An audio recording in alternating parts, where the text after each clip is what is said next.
Diyos po, huwag nating baliwalain. Siyempre po ito, hindi natin matatanggap o mababayaran ang biyaya ng Diyos.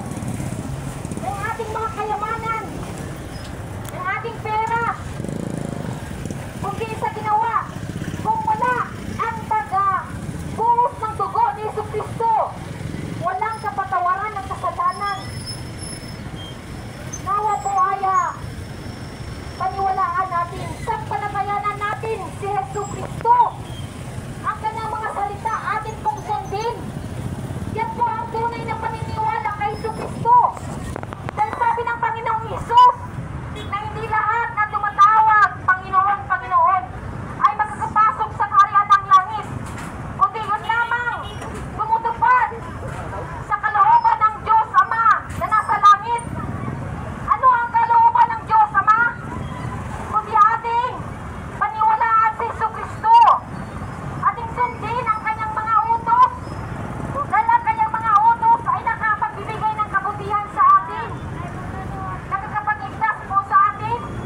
Yan ang sabi ng Panginoong Hesus, na verily, verily, I say unto you, if a man keep my saying, he shall never see death. Hindi siya magkakita ng kalawang kamatayan sa impyerno kapag sinupad niya, pinaniwalaan ang salita ng Panginoong Jesucristo. Mga kapatid at kaibigan, pinakita na ng Diyos ang kanyang kabutihan sa atin. Kahit ngayon, ang ating hininga ay galing sa Diyos. Libreng hangin, hindi natin yan binabayaran, galing sa Diyos yan. Ang pagkain, galing sa Diyos. Ang ating mga damit, tayo ba'y nagpapasalamat sa Diyos? Mga kapatid at kaibigan, pagising pa natin sa umaga, ang Diyos ba nasa isip at puso natin? Tayo ba ay lumalapit sa Kanya, nagdarasal? Kapag may problema tayo, tayo ba ay lumalapit kay Jesus? Pinakausap ba natin siya? O diretso tayo sa ating cellphone? Wala, kaharap natin cellphone. Batang ni Tata. Inamadang ko doon. Mga kapatid at kaibigan, darating ang Judgment Day, ang paghukom ng Diyos. Darating po. Sabi sa salita ng Diyos, as it is appointed unto men to die once and after this the judgment. Mayroon po Judgment Day. Naway ating gulay-gulayin. Pag-isipan po natin, naway nasa isip natin ang mga aral na yun na darating. Naway maging handa po tayo. Dahil ang Diyos ay nagpaparusa. Siya ang Diyos na hindi nasisiyahan sa kalikuhan, sa kasalanan. Ang mga mapagmataas ay hindi makakatayo sa harapan ng Diyos. Kaya ngayon pa lang, habang namumuhay pa tayo, habang mayroong hininga po tayo, ay magpakumbaba po tayo sa Diyos. Hanapin natin ang Diyos ng buong puso. Mga kapatid at kaibigan, darating ang kamatayan sa ating buhay, hindi natin alam. Ang ating buhay dito sa libutan ay maiksi lang. Hindi natin nalalaman kung kailan tayo mamamatay. Mamamatay tayo at haharap tayo sa paghuhukom ng Diyos. At magbibigay na sulit tayo sa lahat ng ating mga ginagawa. Mga kapatid at kaibigan, walang makakaligtas sa araw na iyon. Walang makakaligtas sa kamatayan. Walang makakaligtas sa darating na paghukom ng Diyos. Nawa po ay tanggapin natin ang biyaya ng kaligtasan na libre ibibigay ng Diyos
na naniniwala tayo na siya ang nagbibigay sa lahat ng ating pangangailangan. Walang pagkukulang ang Diyos. Kaya niyang ibigay ang mga pangangailangan natin. Ayaw ng Diyos na magbigay ng sobra-sobra na nakakasira sa ating buhay. Hindi po. Diyos yan. Yung mga nagbibigay ng mga sobra-sobra na sinusubuan na lang nila ang kanilang mga pera na ginagamit na lang nila sa pangbababae, pagpangabit.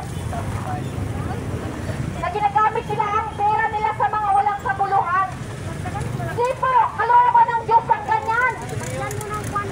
Kalooban ng Diyos na tayo buhaya, mamuhay na banal, matuwid, may pananampalataya sa Kanya, may pagsunod sa Kanya.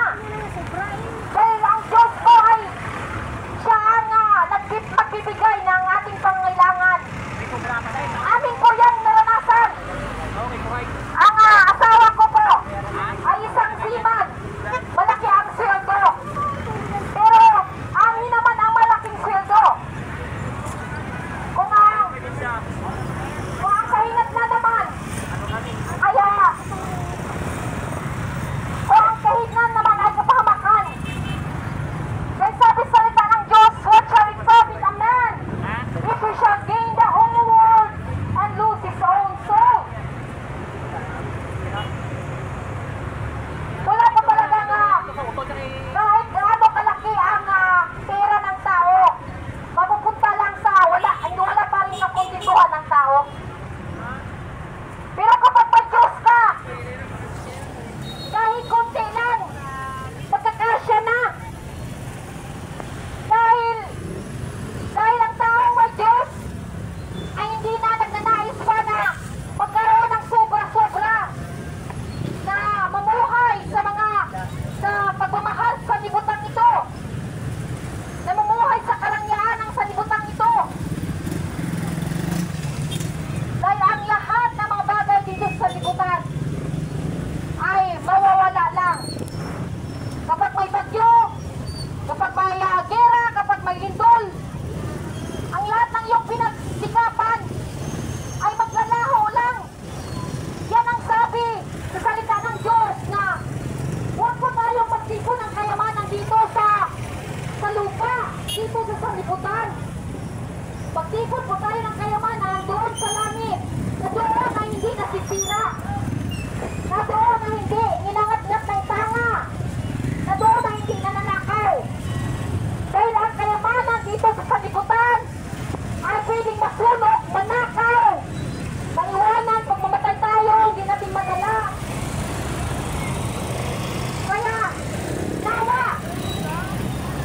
nawa paraya, ating pakinggan ang mga guro ni Jesucristo na nagbibigay ng magandang buhay sa atin, buhay na walang hanggan, na nagtuturo sa atin kung paano tayo mamuhay ng maayos, na hindi tayo mamuhay sa kasalanan, mga kapatid at kaibigan.